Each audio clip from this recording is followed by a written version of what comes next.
ஆண்டவராகிய இயேசு கிறிஸ்து இன்ப உயிர்த்தெழுந்த நாமத்தினால் உங்கள் அன்போடு வாழ்த்தி வரவேற்கிறேன். இந்த அற்புதமான நாளிலே, இந்த சுவிசேஷ பயணத்திலே உங்களையும் அழைத்து கொண்டு வரலாம் என்று ஆண்டவர் அழகாய் சொல்லுகிறார் நம்மை பார்த்து. நீங்கள் உலகத்துக்கு வெளிச்சமாய் இருக்கிறீர்கள். ஹல்லேலூயா. மத்தேயு 5வது அதிகாரம் 14-15 பாருங்க. நீங்கள் உலகத்துக்கு வெளிச்சமாய் இருக்கிறீர்கள். மலையிலுமே இருக்கிற பட்டணம் மறைந்திருக்க மாட்டாது. விளக்கை கொளுத்தி மரக்காலால் மூடி வைக்காமல் விளக்கு தண்டின் மேல் வைப்பார்கள். அப்பொழுது வீட்டில் உள்ள யாவருக்கும் வெளிச்சம் கொடுக்கும். ஆமென். ஹல்லேலூயா. அப்ப நீங்க இருக்கிற இடம் வெளிச்சமா இருக்கணும் இல்லைங்களா? எங்க காரிருள் இருக்கோ நீங்க போய் நின்னோன்னு வெளிச்சம் வந்துடணும். அப்படின்னா சுவிசேஷம் அறியப்படாத இடத்துல நீங்க போய் நின்ன சுவிசேஷம் வரணும். ஆமென். நீங்க சந்தோஷம் இல்லை, நீங்க போய் நின்று சந்தோஷம் வந்துடணும், சமாதானம் வந்துடணும், கிருபை வரணும். அதுதான் உங்களுடைய கடமை, பொறுப்பு, வேலைன்னு சொல்லிட்டார். பிலிப்பியர் 2:14 பாருங்க. ஜீவ வசனத்தை பிடித்துக்கொண்டு உலகத்தில் சுடர்களை போல பிரகாசிக்கிற நீங்க போய் வசனத்தை பிடிச்சீங்கன்னா போதும், ஆட்டோமேட்டிக்கா வசனம் வேலை செய்யும். 5511 ஒரு நாளும் ஒரு வசனம் வெறுமையே திரும்பி வராது என்று ஏசாயால் ஆண்டவர் சொன்னார். ஒரு நாளும் திரும்பி வராது. அதனால வசனத்தை பிடித்து கொண்டு எபேசியர் 5:8 சொல்லுகிறது, இப்பொழுதோ கர்த்தருக்குள் வெளிச்சமாய் இருக்கிறீர்கள். ஆண்டவருக்குள்ள இன்னும் நம்ம அதிகமான வசனத்தை படித்து கேட்டு இன்னும் முன்னேறி அதிகமான வெளிச்சத்துக்குள்ளாய் வர வேண்டும்.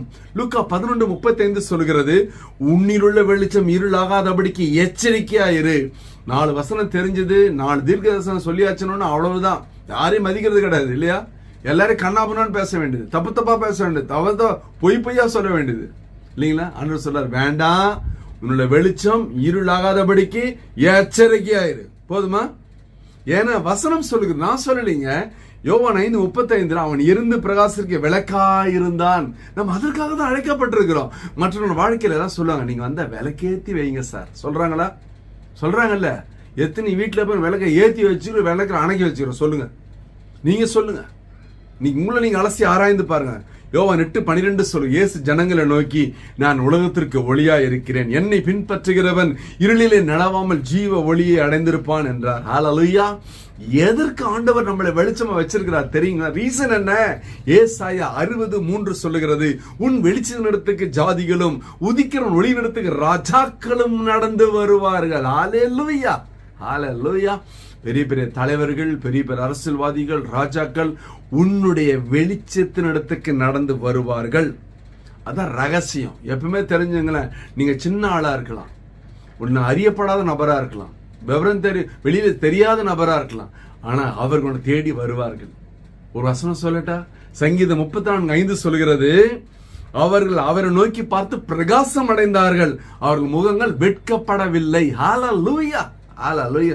அப்படின்னா ஒரு கண்டிஷன்ல வசனம் முடியுது.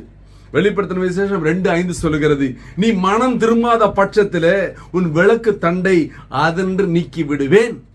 மனம் திரும்பினாதான் உலகத்துக்கு வெளிச்சமா இருக்க முடியும் ஆண்டவர் சொல்லிட்டார். அப்படின்னா இன்றே இப்பொழுதே மனம் திரும்புவோமாக, உலகத்துக்கு வெளிச்சமா இருப்போமாக. ஒரு விஷயம் கண்களை மூடுவோம். ஹல்லேலூயா. ஹல்லேலூயா. ஹல்லேலூயா. அப்பா சோத்திரம் ஆண்டவரே, அற்புதமான ஆசீர்வாத திருநாளில எங்களை போய் உலகத்துக்கு வெளிச்சமா வச்சுங்களப்பா. நாங்க 4 பேருக்கு உதவி செய்யற பிள்ளைகளாய், மற்றவர்களுக்கு தீபம் வெளிச்சம் காட்டுகிற பிள்ளைகளாய், வெளிச்சத்தை நடக்க வைக்கிற பிள்ளைகளாய் எங்களை மாற்றுங்க ஆண்டவரே.